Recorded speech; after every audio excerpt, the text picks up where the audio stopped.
Boa noite, pessoal.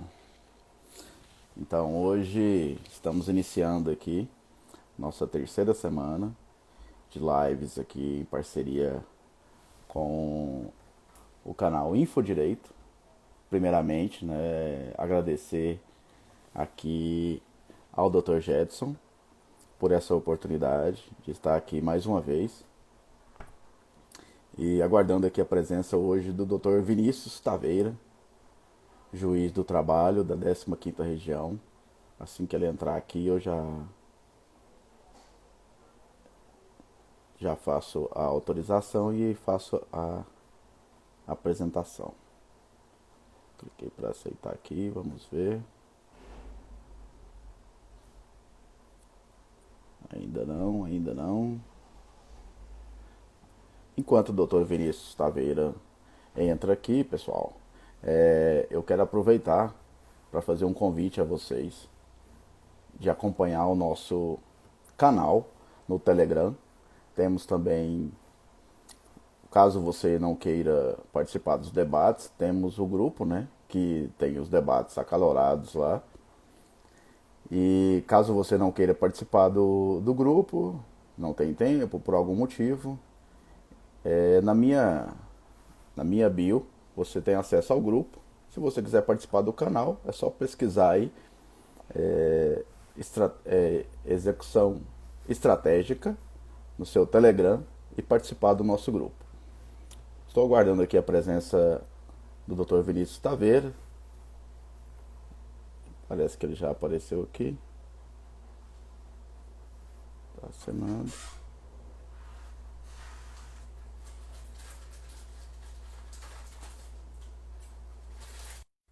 Convidei aqui.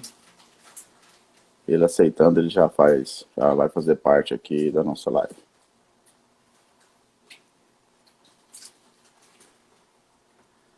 Vamos ver se vai dar certo. Agora sim, doutor. Boa noite.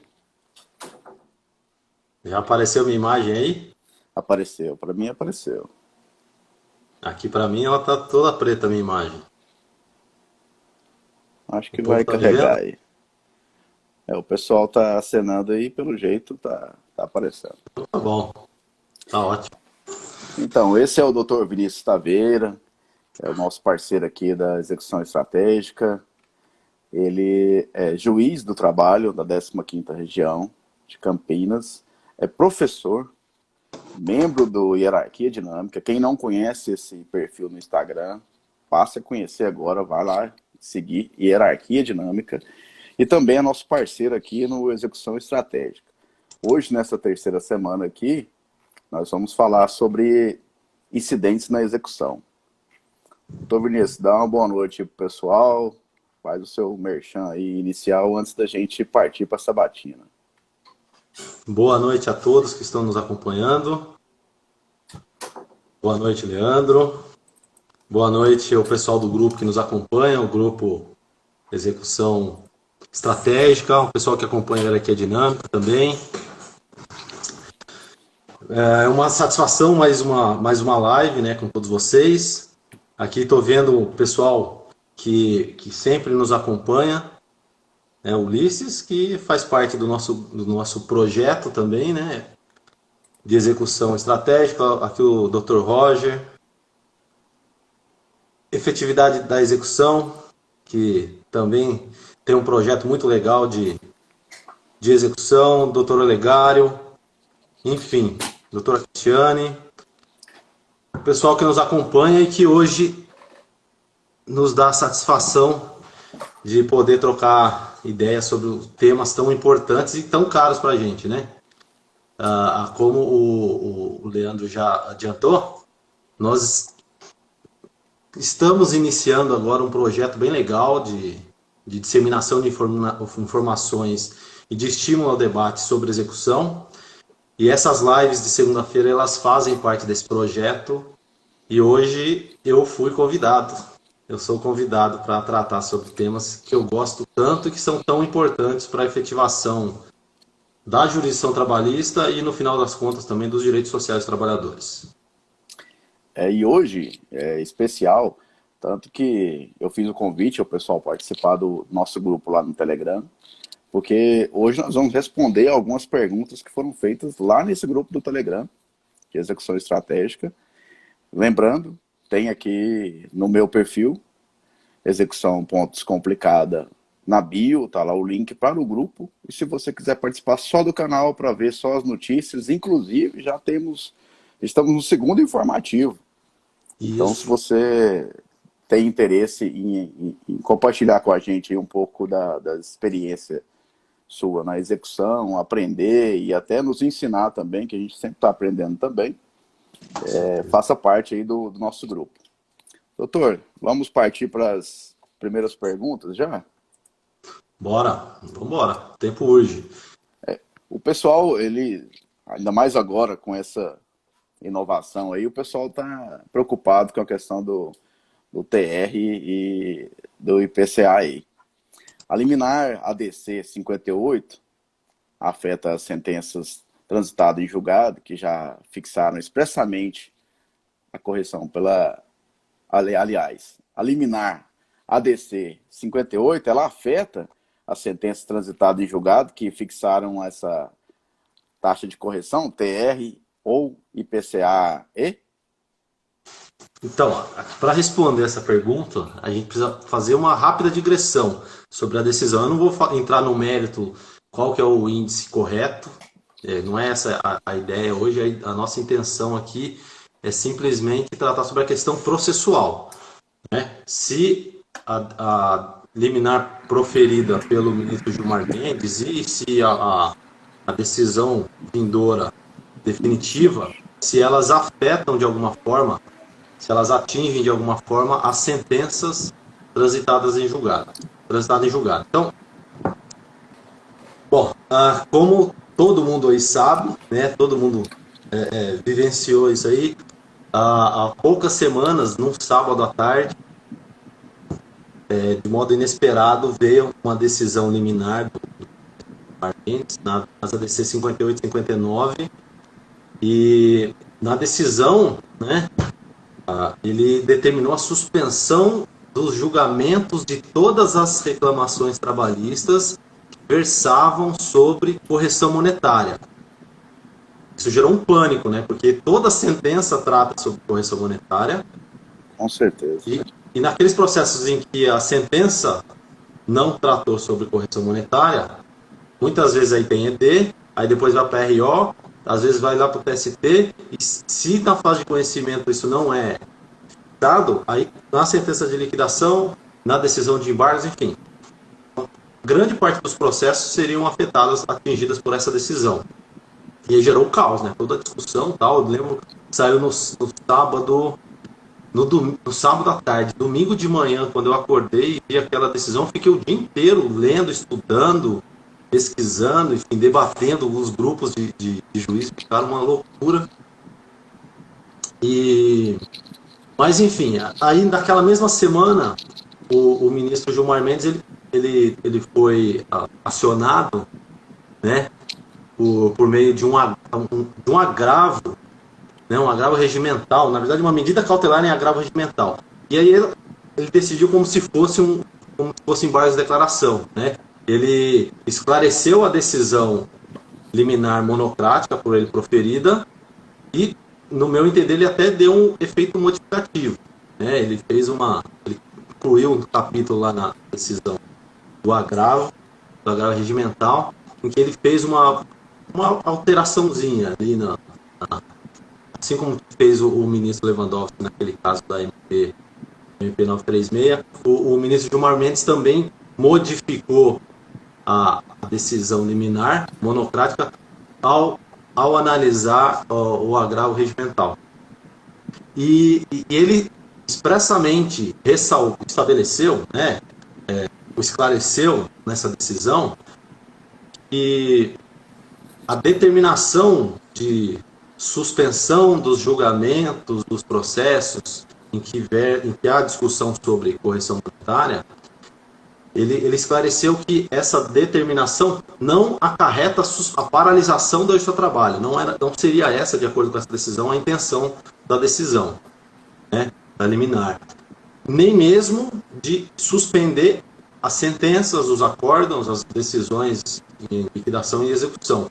Ele esclareceu que, a partir dessa decisão, a partir dessa decisão, a discussão relacionada à correção monetária ficaria suspensa, só esse ponto da demanda, tá? Então se remete para a liquidação e execução, como muita gente já fazia, muitos juízes já faziam isso na prática, apesar de haver discussão sobre matéria técnica, processual, mas enfim, mas aí questão de instrumentalidade, joga para frente essa discussão sobre a correção monetária aplicável e prossegue se discutindo todo o restante. E aí aguarda-se, suspende-se essa questão até decisão definitiva pelo Supremo. E nessa decisão esclarecedora, né, nesses embargos declaratórios em agravo regimental, vamos dizer assim, com efeito modificativo, ele expressamente ressalvou ali na fundamentação as sentenças transitadas em julgado, também aqueles processos em que havia preclusão, vamos dizer assim, né, em que havia concordância entre as partes. Então, se as partes no processo já concordaram, ainda que esteja por preclusão, concordância aqui não precisa ser expressa, tácita acarreta a preclusão. Se houver preclusão interna, tá? Por exemplo, se for fixada em liquidação, ou se vem os cálculos de uma das partes, a outra parte resta inerte, aí caracteriza uma preclusão lógica, né, que se caracteriza uma concordância tácita, e aí nesse caso também estaria afastada dos efeitos dessa decisão do Supremo. E também as sentenças transitadas em julgado. De acordo com o que ficou expresso na segunda decisão do Mar Mendes, as sentenças transitadas em julgado que já trataram sobre o índice de correção, seja o IPCA, seja a TR, elas não são atingidas pela suspensão. Então, se a sentença expressamente estabeleceu TR, vai prosseguir, vai liquidar, vai executar com base na TR. Se for IPCA, a mesma coisa. Tá? Então, aqui prestigia-se a coisa julgada. E não é só por conta dessa decisão do ministro. Tá? O Supremo já analisou essa questão, porque no CPC, no artigo 500, o atual artigo 525, nos parágrafos 12 e 14, trata sobre a possibilidade de se discutir na execução, e até em ação rescisória, né, sentenças são consideradas ineficazes quando elas contrariam decisões do Supremo relacionadas à constitucionalidade. Então, aquelas sentenças que se fundam em norma declarada inconstitucional ou que deixam de aplicar uma norma declarada constitucional pelo Supremo, essa sentença, nesse ponto, de acordo com o artigo 525, e também tem um dispositivo na CLT semelhante, 844, se eu não me engano, 884, parágrafo 5º. 884. Diz que essa sentença ela é ineficaz, ela poderia ser enfrentada em embargos à execução. E o Supremo já enfrentou essa questão, tá? Inclusive tem tese fixada em repercussão geral, a tese 360 do STF, repercussão geral, que tratou sobre o artigo 475L, que reflete, né, é refletido no 525 e também no 884, parágrafo 5º da CLT, e o Supremo falou que essa norma que se replica na CLT, ela é constitucional, mas somente aquelas decisões definitivas do Supremo, tanto em controle concentrado quanto em controle difuso, somente essas decisões transitadas em julgado antes do trânsito em julgado da ação individual, é só essas que atingem de alguma forma. Tá?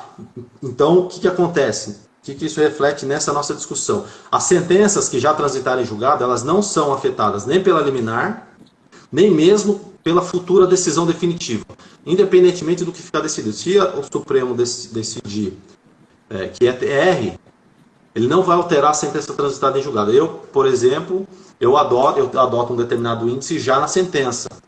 Tá? Já faço questão de adotar na sentença. Então, se lá na frente a decisão do Supremo, controle concentrado, divergir desse meu entendimento, ele não vai afetar aquelas sentenças que já transitaram em julgado. Agora, se tiver trânsito em julgado, se não houve trânsito em julgado, aí afeta, né? Então, isso é importante levar em consideração. Porque o que a gente vê na prática? As partes, tanto reclamantes quanto reclamados, eles acabam revolvendo essa matéria. Trânsito em julgado, a sentença falou IPCA e vai lá, você sabe que chega na execução, apresenta cálculo com TR, né? Ou vice-versa. E aí, na impugnação, reitera. Aí, nos embargos, reitera. Litigância de má-fé. Se transitou em julgado, você não pode revolver, rediscutir na fase da execução. Eu vejo isso como uma litigância de má-fé. Tá? Mas, enfim, essa é a conclusão. Não atinge. Se transitou em julgado, não se rediscute, ainda que a decisão do Supremo não module os efeitos. Tá? Essa é uma questão já solucionada pelo Supremo. Isso aí gerou um pânico, né? Quando saiu essa decisão, você falou aí no sábado mesmo, eu lembro que o pessoal ficou louco, né? Gerou um pânico. Mas, passado isso, vamos à segunda questão aqui. Lembrando que a questão foi elaborada lá no nosso grupo do Telegram. Se você não faz parte, execução estratégica lá no Telegram, venha fazer parte. Nesse grupo lá tem eu, o Dr. Vinícius aqui, o Dr. Luiz Taveira e o Danilo Diniz. Execução efetiva. Então, uma questão... nosso grupo que já está, em pouquinho tempo, né, já tem quase 500 pessoas no grupo e já tem quase 100 no canal, em pouquíssimos dias, né? E como você já falou, tem materiais exclusivos, inclusive informativos semanais, sobre execução. E, inclusive, aqui, em uma das perguntas aqui, eu vou soltar um arquivo exclusivo lá no nosso grupo. Então, uma questão recorrente aqui, nos embargos à execução, é a alegação por tomador de serviço da necessidade do exaurimento das medidas executivas em face da devedora principal. E precisa disso, doutor? Precisa exaurir tudo para ir para a devedora principal? Você como diretor de secretaria, você sabe que isso, tudo quanto é processo que tem responsabilidade subsidiária, todos os embargos vêm com essa alegação, com essa discussão. É incrível. É incrível, né? Principalmente quando a tomadora ela é grande empresa. Ele já tem lá no banco de petições, né? Então, todos os embargos à execução opostos por tomadora de serviço, que foram condenados subsidiária, todos eles vêm já com um tópico alegando, enfim, nulidade da penhora, etc, nulidade processual, cerceamento de defesa, violação ao contraditório, devido processo legal, etc, porque não se exauriram as medidas executivas contra o devedor principal antes de se direcionar a devedora, a responsável subsidiária. Gente, não precisa.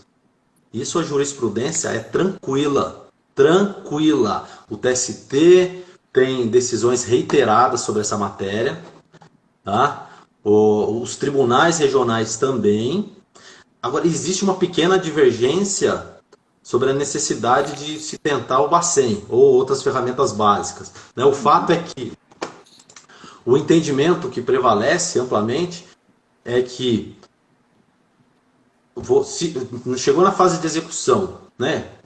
Se encerrou a liquidação, bateu o martelo lá no valor da execução, intimou o devedor principal para pagar, ele não pagou, já se caracteriza a insuficiência financeira do devedor principal. Já pode-se direcionar a execução em face do devedor subsidiário. Aqui, como eu já falei, existe uma divergência, né? Há quem entenda que seja necessário... O pessoal gosta de uma história, o Danilo chama de causa. Se eu tenho ideia, semana passada a principal estava em recuperação judicial. E aí, quando foi partir para subsidiária, ela veio com esse argumento. Não tentou tudo. Tentar o quê? Pode prosseguir. Não. É um caso para a galera... Não se justifica, né? E tem um dispositivo no CPC que é apontado pela doutrina, e a jurisprudência do TST dos tribunais também sempre se refere ao artigo 794, que fala do fiador, né? Diz que o fiador ele tem direito ao benefício de ordem, ele é subsidiário. Só que cabe a ele, para fazer uso desse, para fazer jus ao benefício de ordem, cabe a ele indicar bens do devedor principal, bens livres e desembaraçados e na comarca. Não adianta também você indicar bens que já são objeto de penhora em outro processo. Então, se você advoga para uma empresa, uma tomadora de serviços, né, e se a prestadora de serviço tem patrimônio, cabe a você indicar. Se você indicar o patrimônio da devedora principal, tem que observar esses requisitos, tem que ser livre, desembaraçado e na comarca. Se você apresenta um bem que está em nome do terceiro, não adianta nada. Tá? Por quê? Porque aí, se a gente aceitar essa discussão para dentro do processo, a gente transfere o risco da atividade para o empregado. Tem um título executivo que reconheceu a responsabilidade subsidiária, tá? Então, se o devedor principal não pagou, já se transfere, se direciona ao devedor subsidiário, e se ele tiver conhecimento de algum patrimônio, ele indica, desde que observados esses requisitos. E agora, com as alterações advindas pela reforma trabalhista e pela chamada lei da terceirização, de março de 2017, a lei 13.429, que alterou a lei do temporário, e depois ela foi, né, completada pela reforma, é dever do tomador de serviço, lá na contratação e ao longo de todo o contrato, tá? É ônus, na verdade não, é um dever do tomador de serviço exigir capacidade financeira, verificar e exigir a capacidade financeira, idoneidade financeira da prestadora de serviço.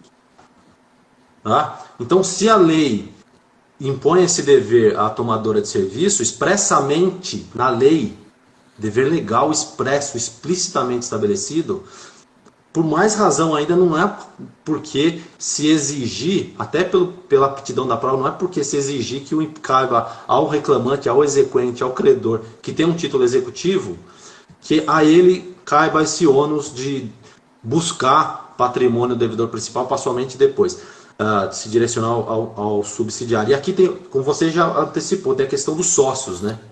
Aham.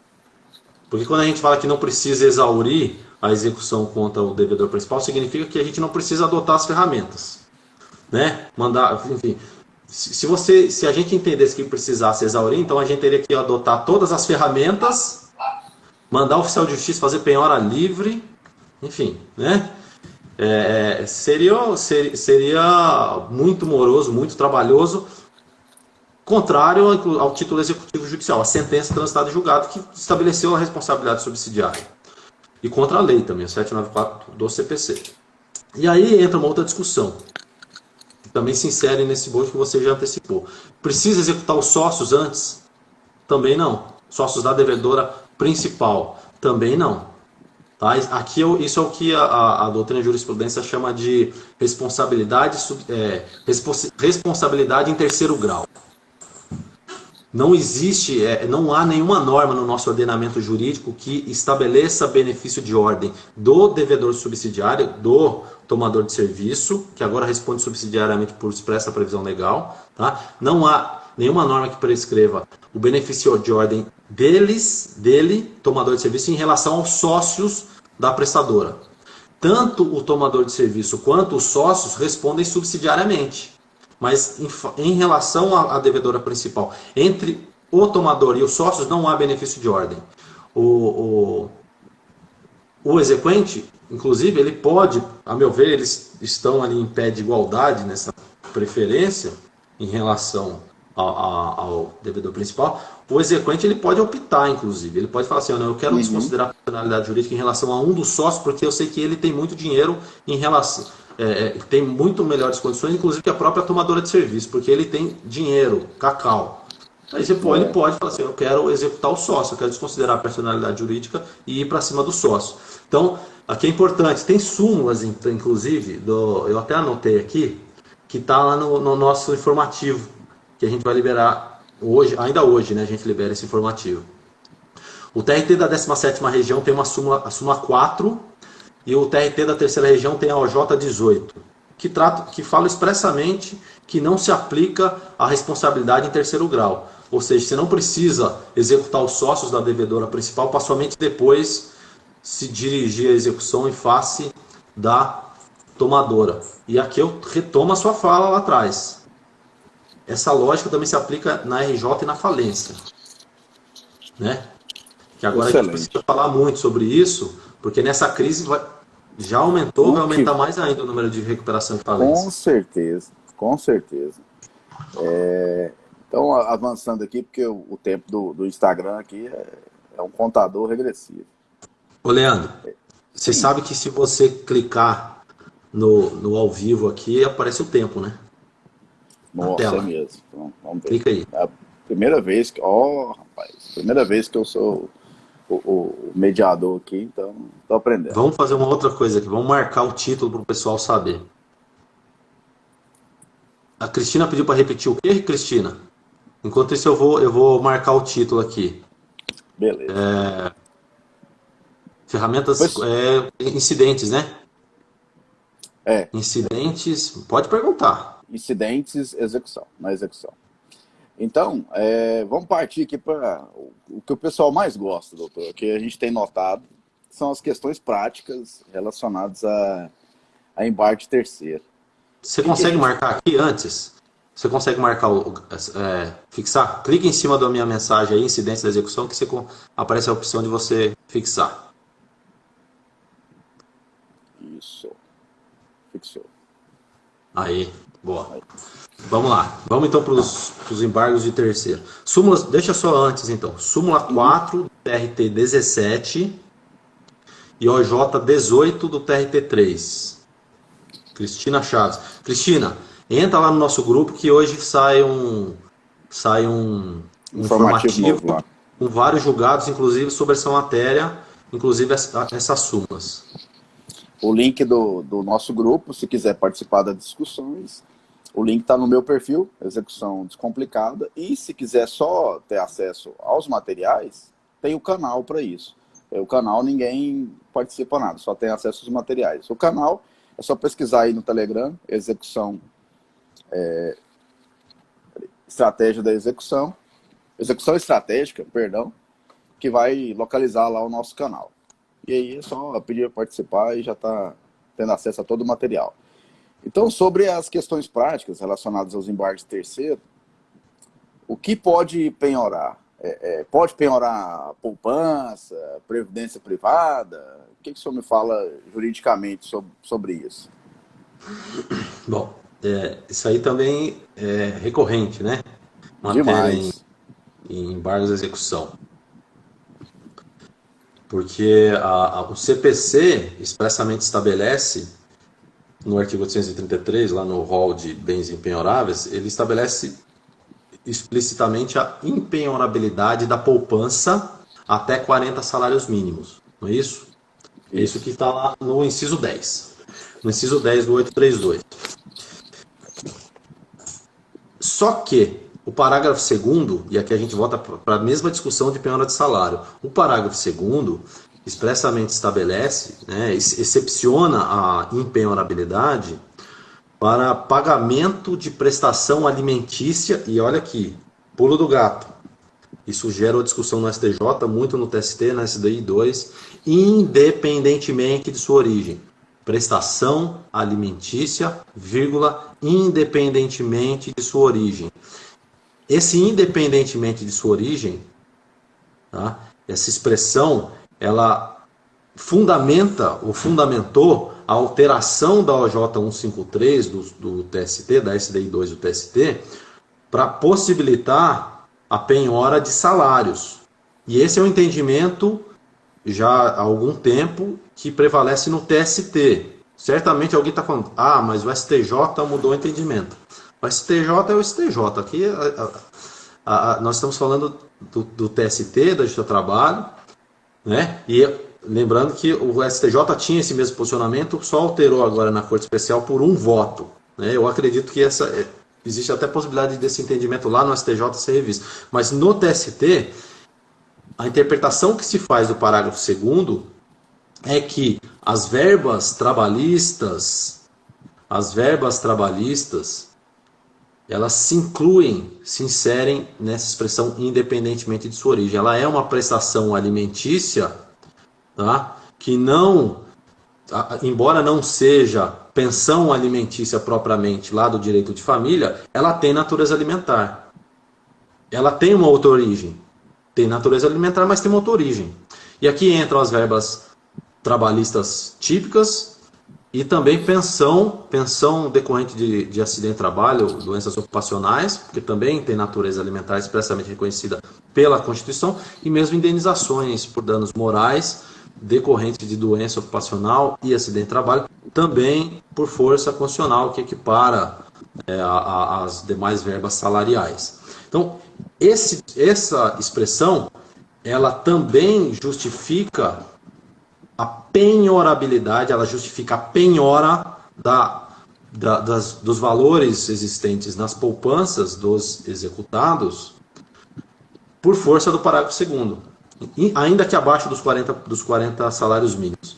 Esse é o meu posicionamento, esse é o posicionamento que a SDI 2 do TST tem adotado, mas eu faço uma ressalva importante. Aqui o Olegário fez a qualquer valor, tá? Porque a poupança é diferente da... A gente tem que fazer uma interpretação teleológica. O Olegário perguntou se a poupança poderia ser penhorada integralmente. Integralmente, o CPC ele não estabelece um limite, né? Nem mesmo se aplicaria por analogia, porque são institutos diferentes. Quando a gente fala em salário, tem uma finalidade momentânea, né, e os demais rendimentos têm uma finalidade momentânea de subsistência. A poupança não. A finalidade da poupança é garantir uma reserva para o futuro, para um infortúnio, enfim, para aposentadoria. Diga. Os executados têm aquela mania de usar a conta poupança como uma conta corrente, né? Achando que não ia ser penhorado. Então isso aí foi uma inovação muito boa. Sim, e é outra questão, né? Ainda que se entenda que até 40 salários mínimos é impenhorável, ainda que se entenda, tá? Ainda que se faça uma interpretação literal lá do artigo do 833, inciso 10, e que entenda que as verbas trabalhistas não excepcionam a impenhorabilidade, ainda assim a gente tem que analisar o caso concreto. Por quê? Porque, como você já falou, é muito comum. A minha filha de 16 anos, ela tem uma conta poupança. A conta poupança dela é para guardar? Não. Ela tem um cartão de débito que ela, né? Ela vai na valinha, vai lá, sai gastando o débito. Enfim. E tem muita gente, principalmente pessoas humildes, sobretudo, mas não só. Né? Tem essa regra de impenhorabilidade. Há sempre aqueles que acreditam que isso é uma forma de blindagem patrimonial, ou nem sempre. Às vezes a pessoa não quer pagar a tarifa, né? Prefere não pagar a tarifa, não ter uma movimentação com cheques, etc., né? Quer movimentar com poupança, e aí como é que a gente faz? O que a gente faz nesse caso? Como é que a gente consegue resolver isso aí? Porque às vezes a conta poupança ela tem forma de poupança, é uma simulação, né? Ela tem forma de poupança, na verdade ela faz às vezes da conta corrente. Como é que a gente faz para descobrir isso? Exatamente. Aí agora eu faço um novo convite. Eu vou explicar isso, mas eu vou fazer um novo convite aí para o pessoal acompanhar, porque amanhã está sendo lançado o Sisbajude em substituição ao famoso Bacenjude. Então acompanhe nos nossos perfis aí, execução efetiva, execução descomplicada, hierarquia dinâmica, professor Ulisses Taveira, professor Vinícius Taveira, para vocês acompanharem todas essas novidades. Lá no Bacenjude, hoje, atualmente, ele já faz a penhora em conta poupança e faz penhora também em previdência privada. Que aqui eu até destaquei o artigo 13 do último normativo que teve do Bacenjude, já fala expressamente que o bloqueio vai ocorrer em conta poupança, ou depósito a prazo, aplicações financeiras de renda fixa, renda variável, fundo de investimento e outros demais ativos. Falou em ativo financeiro, o Bacenjude, que agora vai virar o Sisbajude, vai penhorar. Não adianta o executado achar que vai escapar dessa. LCA, LCI, tudo. Vou até dar uma dica aqui. Eu estou com os códigos abertos. os códigos de resposta do Bacen, que eu vou disponibilizar para quem estiver fazendo parte lá no nosso grupo do Telegram. Ou que, por exemplo, o código 23. Quando vocês recebem lá a resposta do Bacen, que vem aqueles códigos, você não sabe o que significa, eu vou disponibilizar para vocês um PDF desses códigos. Por exemplo, o código, quando vem lá 23 no código, o que significa? Cumprida parcialmente por instituição, por insuficiência de saldo, ou seja, não cumpriu o total, você pediu para penhorar 10 mil, não penhorou os 10. E no 23 quer dizer que é depósito a prazo, de título de valor mobiliário, ou seja, ação na bolsa. Você, no código 23, você já vê. Então, com esses códigos, você vai saber se é um LCI, um LCA, se é, nesse caso aqui, uma ação na bolsa, se é previdência privada, se for em conta poupança, vai estar bem descrito lá, esse não precisa do código em si. Mas é o Bacen, que agora acabou, a partir de amanhã é o Cisbajude, que vai fazer esse tipo de penhora. Então, se o exequente pedir e o juiz estiver rodando lá o Bacen, o SABB, que é a nossa automatização do Bacenjude, da penhora de ativo financeiro, que agora vai ser o Cisbajude, vai fazer essa penhora da conta poupança e de qualquer ativo financeiro. Falou que ativo financeiro é o Cisbajude que resolve. Aqui Mas como é que a gente consegue saber, como é que a gente consegue saber, usando as ferramentas do Bacenjude até hoje, né? E a partir de amanhã o Cisbajude, como é que ele consegue mostrar para a gente se é poupança ou se é uma poupança simulada, né? Que na verdade seria uma conta corrente dissimulada. Porque antes a gente conseguia no CCS, vai ter uma ferramenta, né? Semelhante, melhor, né? No Cisbajude agora, no Bacenjude, pra você ter ideia, a gente fazia o pedido do extrato daquela conta para ver, e demorava 30 dias, vinha em papel pelos correios, e agora no Cisbajude tem a expectativa que está aí entre 72 horas e 7 dias. Então, e é online, já vai no e-mail institucional, no e-mail da vara, já chega lá o extrato. E pelo extrato, igual o senhor falou aí do exemplo da sua filha, que passa cartão e tal, entra dinheiro, sai dinheiro, qualquer um vai perceber, ó, essa conta aqui não é só para depositar e um dia sacar. Não, isso aqui está usando como conta corrente. No extrato vai estar lá, entra, sai, passa o cartão de débito, compra isso, compra aquilo, passa no posto de gasolina. Então está usando a conta poupança como uma conta corrente, com algumas desvantagens e com algumas vantagens. Então, com o extrato, no Cisbajude, a gente vai conseguir identificar. Os ativos financeiros, se não mostrar no Bacenjude, você pode no CCS, quando tiver outros, tá lá o tipo de instituição, bem ou valor, vai estar lá escrito outros, ou conta de investimento. Se for outros, pede para o juiz oficial, o banco, que identificou que é esse outros, que vai saber que tipo de investimento é esse, e já vai fazer a liquidação, se for de liquidez imediata, se for de liquidez futura, se for um ativo na bolsa, aí tem que fazer os ofícios e pedir para vender isso aí no último dia, no último pregão do dia. Tem toda uma regra que nós vamos explicar, né, dentro desses posts nossos aí do Cisbajude, que a gente começou a série agora e tem tudo para ser um sucesso. Vocês conseguem enxergar? Não. E a imagem está aparecendo? Agora tá, tinha aparecido alguma outra coisa aí na tela aqui. O senhor colocou alguma coisa aí? Ah, porque para mim continua preta aqui. Eu vi uma mensagem aqui dizendo que minha imagem tinha subido. Então tá bom. Então aqui é importante a gente... As ferramentas, nesse caso, elas são importantes, tanto antes o CCS, né, com a requisição dos extratos, e agora o Cisbajude vai facilitar a obtenção desses dados, né? Ou a gente pode até mesmo determinar que a própria parte apresente os extratos. Eu já solucionei alguns casos em que eu determinei que o executado, que alegou que se tratava de poupança e etc., que ele apresentasse um extrato dos últimos 2 meses, sob pena de se presumir que a poupança era utilizada para outros fins, etc., etc. Se o cara quer Veio o embargar, extrato, fica tranquilo, porque tem bastante entrada e saída, né? Não você tem que analisar. Aí aqui a primazia da realidade lá no direito do trabalho, ela também tem que ser analisada aqui, né, para evitar fraude, evitar simulação. Você tem que analisar se de fato é uma poupança. Qual que é a finalidade da poupança? É garantir uma reserva para infortúnios, para eventualidades e para aposentadoria. E aqui, importante, tem jurisprudência do STJ, eu vi jurisprudência do TRT4, se eu não me engano, fazer uma interpretação extensiva, tá? Dizendo que embora o CPC fale expressamente somente de poupança, essa interpretação se estende, essa proteção se estenderia também a CDBs, enfim, outras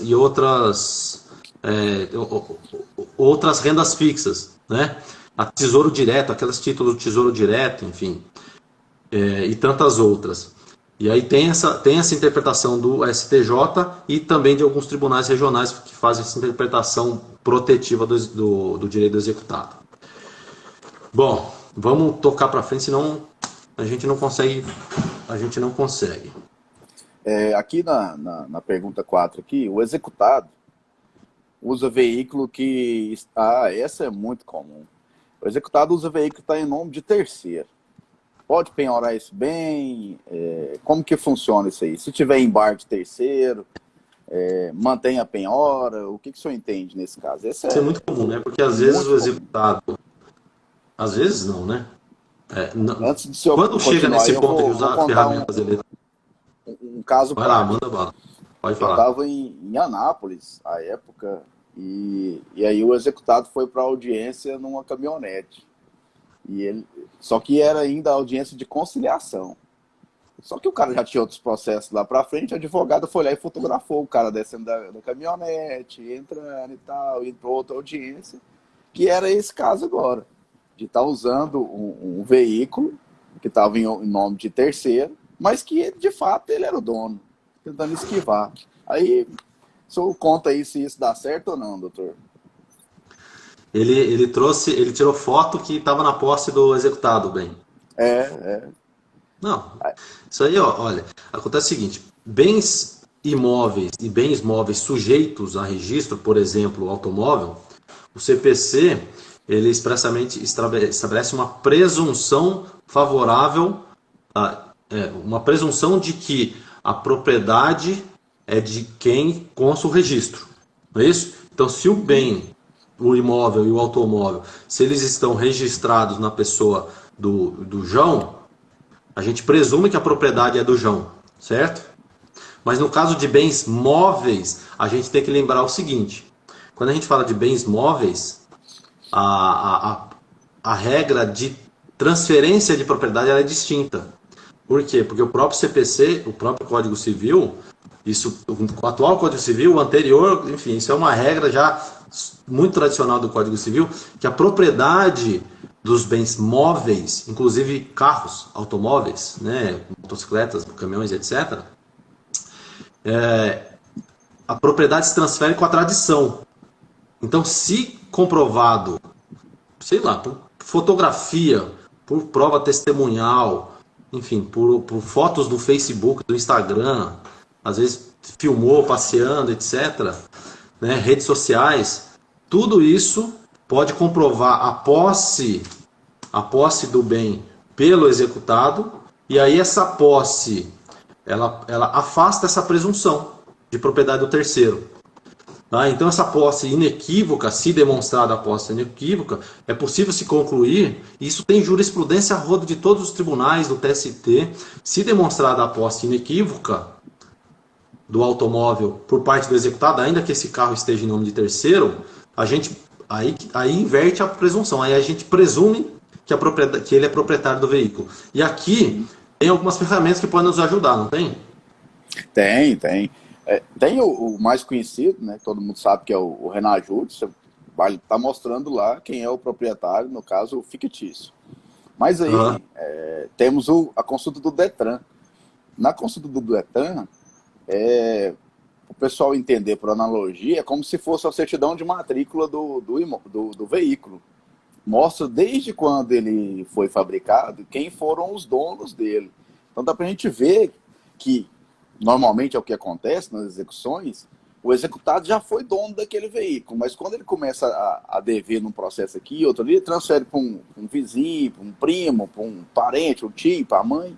Aí você vai ver que lá no histórico do veículo, ele era o proprietário, ou seja, além de tudo, é uma fraude de execução.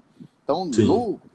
no convênio do Detran, aqui nós temos o do Detran de Goiás, que traz o histórico completo de quem foram os donos do veículo desde a sua existência até no dia atual. No Renajude vai mostrar o dono atual, mostra se tem alguma alienação, alguma coisa nesse sentido. E no Detran mostra todo esse histórico. O mesmo vale para imóvel. Seguro. Tem como também saber a informação do seguro, não tem? Porque, por exemplo, o carro está em nome de terceiro, o registro está no nome de terceiro, mas o seguro em nome do executado. Como é que a gente descobre isso? Entrega fácil, né? Essa aí. Tem no convênio do Detran, mostra lá, essa questão é só oficiar a seguradora vai mandar uma cópia do contrato, matou a charada. Um, um, Às vezes coloca lá como alienado, se for o caso, também oficia o banco, a instituição financeira que alienou e descobre É isso que tem quem que fazer. que tá pagando. É Então, o importante que o carro ofício estiver resolve. alienado, isso se aplica a veículo e a imóvel também. Tem que oficiar a instituição financeira, tá? A credora, é, a credora, né, a propriedade, a fiduciária, para que ela informe a situação do contrato, porque pode ser que esse contrato já tenha sido quitado e somente não foi transferido. Isso é De importante veículo lembrar também. é muito comum, porque o cara pensa, vou deixar ele aqui como alienado, que ninguém vai me perturbar com ele, Uhum, e não vai lá no Detran e não entrega a carta de quitação. Se ele não entregou a sim, carta de quitação, o Detran não deu a baixa, aí fica lá pendente. sim, sim. E aí E você aqui o faz aquela Ulisses, busca. o Ulisses fez uma observação importante aqui. Quando a gente fala em penhora de veículo, tem que lembrar que tem que remover. Você quer penhora efetiva de veículo? Quer penhora efetiva? Remove. Quando você remove, você inverte o ônus do processo. Aquele executado que estava tranquilão, né, o exequente desesperado que não recebe o salário, as horas extras, etc. Quando você penhora o carro e remove, aí a história muda. Aí, aquele processo que está se arrastando há 8, 10 anos, virou urgente para resolver. Ah, preciso marcar uma audiência urgente, Exatamente. preciso despachar urgente com o juiz, né? O advogado executado brota do chão, que você não consegue encontrar nunca, chega lá para resolver, para tentar uma audiência de conciliação. Isso aí, advogados de exequentes, fica a dica. Né? O CPC expressamente estabelece que, em princípio, o bem penhorado, o bem imóvel penhorado, em princípio ele deve ser depositado pelo depositário oficial e não havendo depositário pelo exequente. Normalmente na Justiça do Trabalho não tem depositário. O exequente pode requerer a, Acompanha a o diligência, depósito né? e aí, olha, eu antes de ser juiz eu fui oficial de justiça por 6 anos na Justiça do Trabalho. No TRT da nona região, lá em Pato Branco, e na 15ª região também, em Itararé, em Campinas. E as vezes em que tinha determinação de remoção de veículo, o processo se resolvia. Teve um caso em Itararé que foi interessante. Uma empresa que funcionava normalmente não pagava ninguém. Devedora contumaz, não pagava ninguém, não achava patrimônio, ia lá, fazia penhora de cacareco lá nos 2006, 2007, estava engatinhando ainda o Bacen. E muito cacareco. Penhora de computador, eu fiz muito penhora de computador, penhora de máquina de serraria antiga, velha, de quinta mão, de mecânicas, enfim. E essa empresa ela continuava funcionando, uma empresa que importava portas, coisa de madeira, importava para a França, para a Suíça, mas a gente não achava dinheiro, não encontrava dinheiro. O juiz foi lá, a pedido do exequente, falou assim: vai lá, chega lá na empresa, penhora os veículos da empresa e sai com eles, vai com o exequente e leva embora. O reclamante ficou com a caminhonetezinha andando com ela uns dias, rapidinho fizeram acordo no processo. Rapidinho. Olha aqui, a Ju Barbacena está dizendo que ela, como oficial de justiça, ela recomenda também a remoção. Você inverte o ônus. Quem tinha pressa antes era o exequente, quem passa a ter pressa é o executado. É Vamos impressionante. lá. Por falar em acordo aqui, eu faço um convite para o pessoal ir lá no perfil Execução Efetiva do Danilo Diniz, que vamos ter aí um curso aí, as técnicas e estratégias de negociação aplicada à celebração de acordo. Vai ser dia 16/9, dia 16 de setembro, com duas juízas. Eu assisti algumas lives da doutora Andressa e perfeita. A doutora Andressa do TRT 18 e a doutora Cassandra do TRT 19. Então, quem tiver interesse aí, que a gente tenta executar. E se a gente fechar o cerco para cima do executado, ele vai querer um acordo. Então, essas técnicas aqui são importantes para vocês. Então, acompanhem lá no Execução Efetiva. Vocês podem fazer a inscrição na bio lá. Gente, Leandro, deixa eu só rapidinho aqui cumprimentar o pessoal antes que eu esqueça. Tá? Então aqui, quero cumprimentar a Feira Amabile, a doutora Fernanda, que é colega aqui da 15ª, juiz e professora, a professora Daniela Crepaldi, também excelente professora de Direito do Trabalho e de Processo de Trabalho, sabe tudo de recurso de revista. A doutora Jaqueline, doutora Legar, eu já falei, aqui Isbarione, doutora Isbarione, que também acompanha a gente, doutora Danilo Diniz, enfim, tantos outros aí que nos acompanham aqui e também no Hierarquia Dinâmica. E reitero, vamos lá no nosso grupo da execução estratégica. Vamos lá. Então vamos para a próxima, ver se a gente consegue, porque já o tempo já está se esgotando. Não, essa aqui não podia faltar. A quinta pergunta que foi feita lá no nosso grupo do Telegram. No entendimento do senhor, doutor, é possível, essa aqui vai casar com aquela outra da poupança, é possível penhorar um bem de família em alguma situação? Tem alguma situação que o bem de família deixa de ser impenhorável? Bom, vou ser objetivo aqui para dar tempo da gente finalizar. Bom, em princípio, né, a Lei 8.009 e reforçada pelo CPC vedam a penhora do bem de família com finalidade de tutelar a dignidade humana do executado, né? A tutela executiva, a prestação jurisdicional também na fase de cumprimento ou de execução, ela é limitada, ela não é ilimitada. A gente não pode ultrapassar o limite da dignidade do executado. Tá? Então é por isso que existe essa impenhorabilidade, essas regras de impenhorabilidade de bem de família. E o que diz a Lei 8.009? Basicamente ela diz que o imóvel destinado à residência do executado, da família, né? E aí família no sentido amplo, ainda que seja uma pessoa só, ainda que sejam dois irmãos, enfim, não importa a formatação da família, família no sentido lato. Portanto, pode ser até uma pessoa só. O imóvel destinado à residência da entidade familiar, ele é impenhorável. Tá? E aqui não tem essa ressalva que a gente tem quanto ao salário e quanto à poupança. Tá? Ainda que seja para pagamento de verba alimentar. E aqui é importante, ainda que seja para pagamento de verba alimentar de empregada doméstica. A lei da doméstica, a lei complementar 150, quando surgiu, ela trouxe direitos às domésticas, né, quase equiparando aos demais trabalhadores, empregados, mas ela também tirou esse benefício, porque antes a impenhorabilidade do bem de família, ele era ressalvado também para pagamento de dívidas trabalhistas de doméstica, não tem mais essa exceção. Tá? Mas enfim, existe essa vedação legal, com base constitucional. Mas, né, será que um executado que mora numa casa que de valor aí de 5 milhões de reais e que deve 50 mil reais, deve 30 mil reais de verbas rescisórias, não pagou salário, não pagou fundo de garantia, as verbas basilares do contrato de trabalho, será que é razoável que esse executado continue residindo nesse imóvel de luxo de 5 milhões e não pague verba rescisória?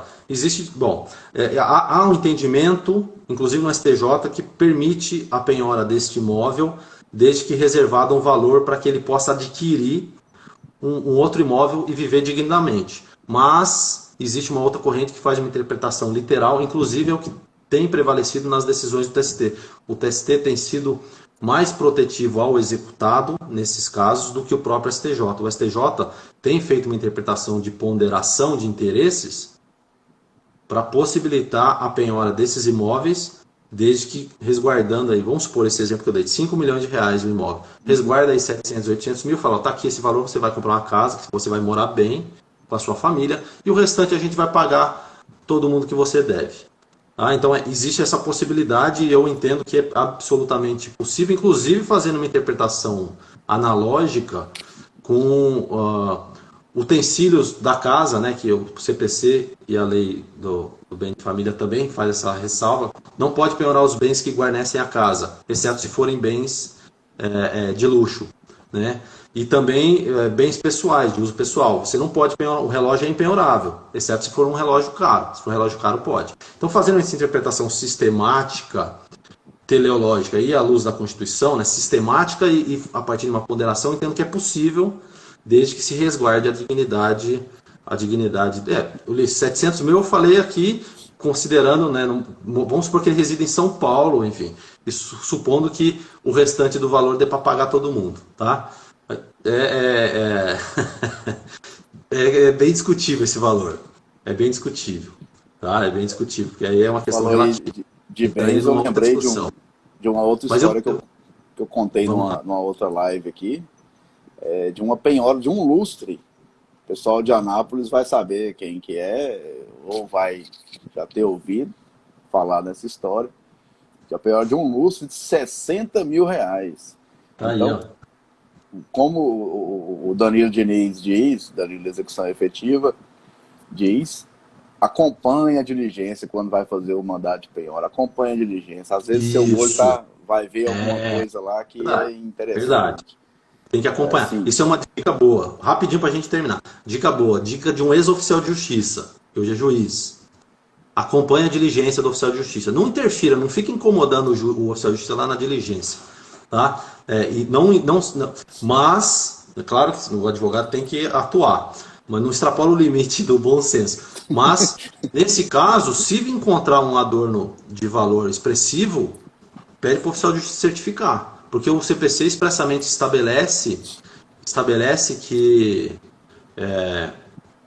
o oficial de justiça tem que fazer certidão circunstanciada nesses casos, sobre os bens que guarnecem a casa. E se você encontrar um bem, uma TV aí dessas novas, né, gigantes, caríssima, pede para constar que, se for o caso, requer a penhora.